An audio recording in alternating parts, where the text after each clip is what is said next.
હું 110 રૂપિયા લઈને અહીંયા આવી છું ધામમાં. 110 રૂપિયા મને મળ્યા અત્યારે 2.5 લાખ રૂપિયા, 2,60,500 રૂપિયા, જે મેં મારી જિંદગીમાં નથી જોયા.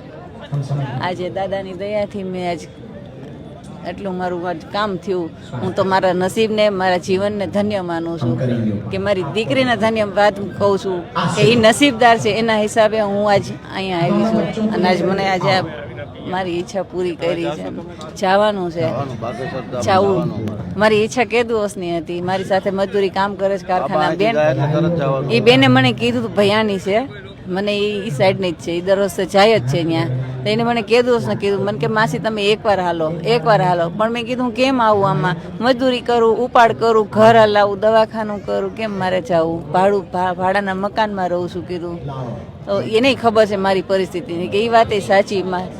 પણ આજે દાદાની દયાથી, હનુમાન દાદાની ઈષ્ટદેવ અમારા છે અને અમે એને માનીએ છીએ અને બાબાની કૃપાથી અમે જાશું.